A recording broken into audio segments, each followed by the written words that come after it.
اوس ورته غوږ شي. یو سړی مې د یاده ونوځي سپیشل فورس راغلی یو برچه یم بغل کې وه دغه دی برچا دغه پوښتنه وه نوې شینواره فرنګي ملګرو پرې نیوکې کړي مهرباني تاسې پوښتنه ته جواب سپیشل ګوره اوس وایي دا خبرې مه کوئ ښه اوس وایي دا خبرې مه کوئ چې دوی بیا ویډیو اخلي مسکا خورکۍ دوی شیان راوړي ول غټې برچې له ځان سره راوړي ول قسم دی چې برچه ورسره وه ورته دروغ وي ما د خدای ووایي دا څنګه مسلمان شوی و وروره قسم درته کومه که زما او د درویش نه دا سابقه دا خبرې مه کوه دلته بیا ما او د درویش نه د غټ چاقو راوړی یو بله لږ د کالیفورنیا کې دلته لږ صبر خیر دی ټول مایکونه بند کړئ یو دا څو ساعت دی چې مکمل یې واورو خیر دی مایکونه بند کړئ هغه خو مارنګ ده د خدای مارنګ ده او انجیل صحیح کولی شي ته د انجیل ته خبرې وکړو ته ته وغږېږه انجیل خو زموږ انا ده غوسه ده وایي ما ته چا نوبت نه دی راکړی یو سړی مې د یاده ونوځي سپیشل فورس راغلی یو برچه یم بغل کې وه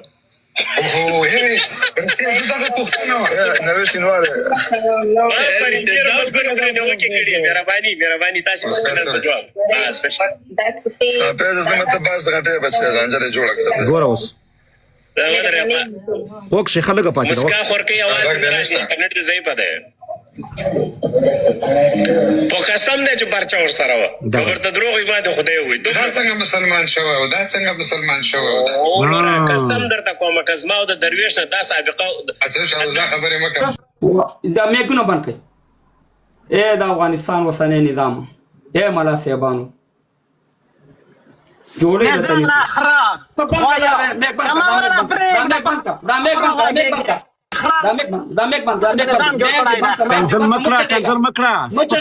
کنزل مکړه چرونه کوزی کا پاچا نه کوزه ودرګه چرونه زه ګوره د ټیک ټاک سړی نه هغه کې بل ډوز مارا یو مې زما خبر ته پرې کنه یار شینواره صاحب باچا سره ته وسیله وکړه خیر دی وسیله مطلب ما خبره وره ته ما پرې دی خبر وارث زه کلیفورنیا ته پروس کا دي درغلم زه د ډلو سړی نه چې په کوټه کې ناست یم ستاسې هغه نر را میدان ته کوي په کوم ملک کې بنداشي کوئ ما سره وکړئ قلار دلته کښېنه خو زه د افغانستان د اوسني نظام ته دا جوړې غواړم چې د خدای په هماغه سټیج به بیا ته هم ونه غږېږې زه درته وایم هماغه سټیج به بیا ته ونه غږېږې دا زه درته وایم هماغه سټیج به ته نشې غږېدلی باچا صاحب پرېږده چې درته ووایي چې ریکارډ یې کړو باچا صاحب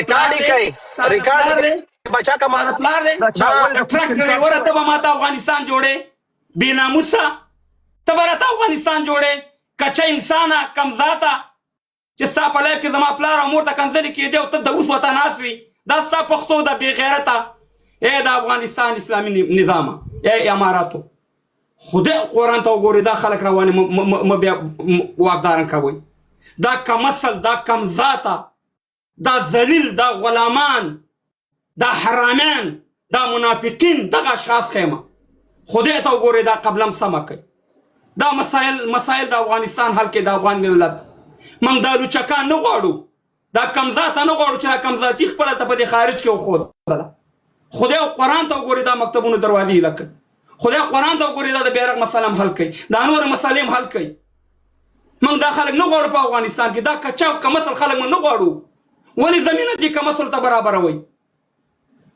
ملت زاري درته کوي د اسلامي اماراتو مشرانو سبا له ورشي مشر ملا صاحب ته یو لس وزیران استعفا ورته په دې میز کې دی چې ملا صاحب موږ دا وزارتونه نه کوو چې تر څو پورې د مکتبونو دا مسایل نه حل کړي دا کمزات وګورئ په امریکا کې موږ دلته موږ ته اختارونه راکوي چې ته رانه ولا کې وخیږي که د نر بچی وارثه یو درېمګړی راته ذمواري کې راکړه زه سبا د امریکانیانو ته درځم کلیفورنیا ته ته راشه یو خبره ماته وکړه که ستا په پلار کې ایماني وکړه یو درېمګړی راته په ضمانت کې ټکټ به زه خپله وکړم راشه به کوم ځای کې بندباشي کې د ټرک ډرایوره بې غیرتو بې ضمیرو تاسې افغانانو ته اختارونه ورکوئ د امریکې غلامانو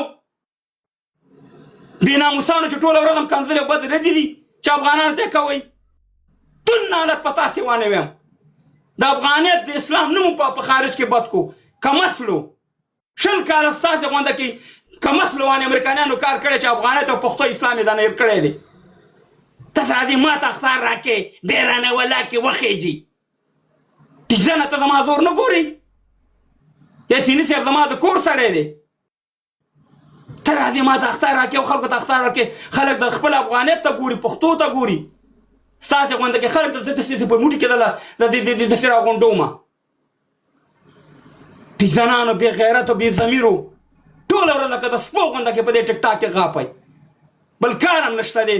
تون حالت ستا په تربیه وانې ویم، تون حالت ستا غونډه کې په افغانیت وانیم چې د افغانانو نوم په اروپا کې وشرمو.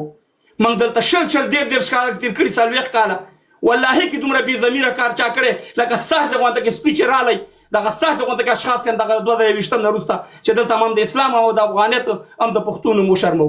زما نور حوصله نشته دی چې دغه فهیم صاحب زه نور لایف بندومه. باچا صاحب زه به یو 2-3 خبرې وکړم که مایک دی که بیا د لایف هم بنداو، البته که اجازه دي. ښه اول خو باچا صاحب ته هیڅ وخت کې غوسه ونه کړي، تا خلک پیژني او دا غوسه دې خپله ټول خلک په دې پوهېږي چې دغه بد اخلاق خبرې تا غوسه درولې وي. تا دغه لایف او دغه اتاق په دې مشهور ده چې دلته څوک چاته سپکه نه کوي. کور دې ودان. دا د یاسیني صاحب او د یاسیب په مورد باندې زه 2-3 خبرې کوم او یا د جنجال په مورد. ما کالیفورنیا کې 4 کاله وخت تېر کړی، هلته مې درس ویلی. د نصیر یاسیني په کور کې موږ ډېره ناسته ولاړه کړې. ما سم پیژني، زه هم پیژنم، ما هم پیژني. ښه خلک دي د کامې او د افغانستان په سطح مطرح کورنۍ ده په سیاست د افغانستان کې. ځواک هم پیژنم، نږدې نه هم پیژنم او ښه سړی ده. مګر دا موضوع ډېره عادي موضوع نه هم ده او باید عادي خلاص هم نه شي. موږ او تاسو پښتانه یو، په پښتنو کې چې مدعي دې معلومي او بیا وایي مرګ سپاګی سي نو د اوس سړی به مري. چې مدعي دې معلوم څه او بیا څوک له مرګه ډارېږي به خوشي د خره زوی. دلته دا 4-5 کسان دا نه لوچکان دي، نه لوپران دي، نه خودکشان دي چې برچی راوړي دا او چاقو یې راوړي او دا واغه یې راوړي. راوړي به یې دا زه نه وایم چې نه ده راوړې، مګر همدا دومره د نر بچیان نه دي چې دومره سرخندنه وکړي چې یو څوک په برچي ووایي او دی عمري ځان قید کړي. دا کار دوی کولی، دوی به تر اوسه ژوندي نه و پاتې. دا باید هملته افغانستان کې ځانونه په طالبانو وزلي وای، تر امریکا او تر کاناډا نه وای رارسېدلي. تر دې چې رارسېدلي معنا دا چې خپل ژوند ورباندې ګران ده او ښه ده چې ورباندې ګران وي. مګر همدا چې آصف ته یې ویلي دي او آصف په خپله اعتراف کوي چې وروره ما ته یې وویلې چې ته سټیج ته مه راځه، دلته خلکو سره چړې دي او برچي دي او تا په وی. دغه ځای کې د ما یو لوی اعتراض دا ده څوک چې د چا کور ته ورشي، اول خو چې دومره غټې لویې جلسې جوړېږي دا بې سیکورټي نه جوړېږي، دا د امریکا په قانون کې نسته.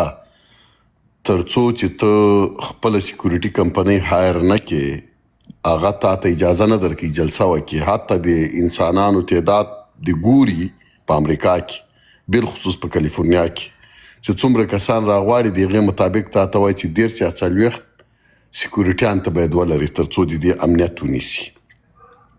بیا دې جلسې ته سناتوران او یا کانګرسمنان چې دا د انتخاباتو موسم د هغه هم راغلي دي، نو بیا د هغوی په خپله هم د خپلو خلکو لپاره هم د امنیت نیسي.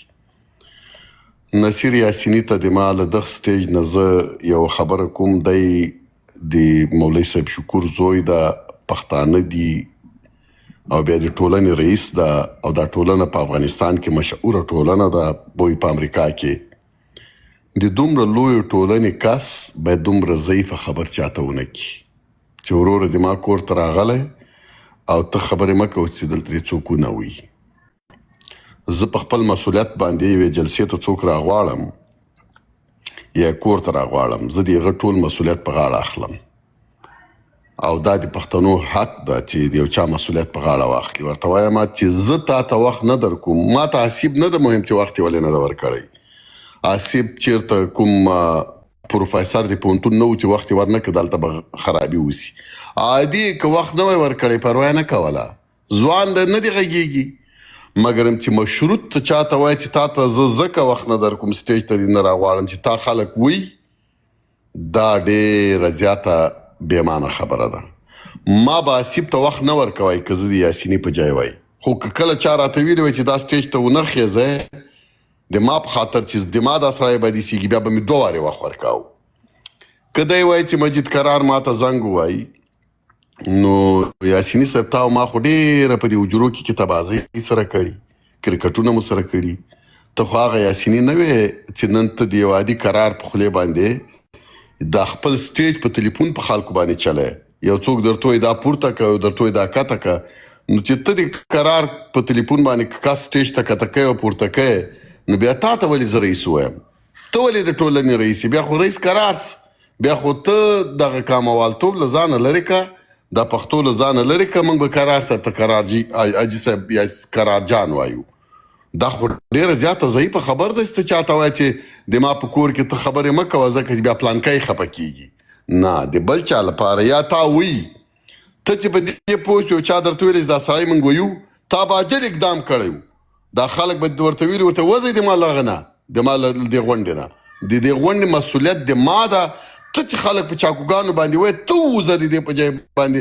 دا بدۍ به تا خپل کور ته وړی وای. دا قربانۍ، رهبرۍ او د کلتورونو د فرهنګونو ریاست دا د سر په بدلې کېږي. ته به سر په بدلې باندې ځان په ټولنې باندې منې. خبرې چې رانه اوږدې نه سي. دا موضوع به د حسیب او د نصیر یاسیني په منځ کې موږ او تاسو پاچا صاحب حل کړو. پاتسول دا وارث او سپیشل فورس او بل او سپیشل فورس و حسیب دومره د تاسو مخالفت نه ده کړی لکه څومره چې ما کړی. او موږ خو یوازې په سټیجو کې نه یو خو په هر ځای کې په کوڅو موڅو کې سر روان یو. دغه زه د عذرې ما فیضان نومېږم، په تاسو د ببۍ چې زه مو مړ نه کړم او کوم ځای کې مې غواړي چې درس او د اذان در باندې ټیکه ټیکه او پرچه پرچه نه کړم. او که چا په پولیسو باندې ونیولې هغه به بیا د خرزوي ولا چې که ژوندی پاتې شم پولیسو ته به وایم چې دا خلک به بندیان نه کوي. ځکه یې مه بندیانوئ چې زه به څه د سپي زوی یم چې یو افغان راجګېږي ما په چړو وي او زه به ورته ناست یم. او زه هم ځان ته پښتون وایم.